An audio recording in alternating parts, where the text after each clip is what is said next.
Flight of the living dead. Zombie படம் பண்ணாலே living டெட்டுன்னு தானே கூப்பிடுவாங்க. அதுபடி ஒரு ஃப்ளைட்டை காட்டுறாங்க. ஃப்ளைட்டுக்குள்ளே ஒரு சவப்பட்டி உயிரோடு எரிக்கிற மாதிரி ஏதோ கொண்டு காட்டுறாங்க. அதுக்குள்ளேருந்து ஒரு பொம்பளை உயிரோடு எழும்புறாள். அவளை சுட்டு சாவைக்காங்க. சுட்டு சாவைக்கிறவள் ஜாம்பியாக மாறி ஒரு ஆளை கடிக்கால், அவர் இன்னொரு ஆளை கடிக்காங்கன்ட்டு அப்படியே ஒரு மாதிரி ஒரு ஆள் மாதிரி கடிச்சு ஃப்ளைட் ஃபுல்லாகவுமே ஜாம்பி பரவுது. கடைசியாக இது அரசாங்கத்துக்கு தெரிய வந்து இந்த ஃப்ளைட்டை அழிக்கிறதுக்காக ஜெட் பிளைன் அனுப்புகிறாங்க. அந்த ஜெட் பிளைனை வந்து ஜெட் பிளைனையே ஜாம்பி போட்டு தள்ளுது.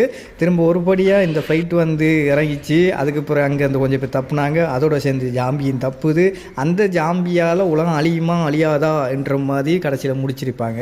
இந்த படத்தை பற்றி இன்னும் சொல்ல போனால் இந்த படத்தில் ஆக்ஷன் சீனும் ஹாரர் சீனும் வேறு லெவலில் இருக்கும் மக்களே. கதைன்று சொல்கிறதுக்கு எதுவுமே இருக்காது. ஆனால் ஜாம்பியெல்லாம் ரொம்ப பயங்கரமாக ரொம்ப ஹாரராக காட்டியிருப்பாங்க. இந்த வீடியோ பிடிச்சிருந்தா லைக் பண்ணுங்கள் மக்களே. டாட்டா பை பை மக்களே. Love you all.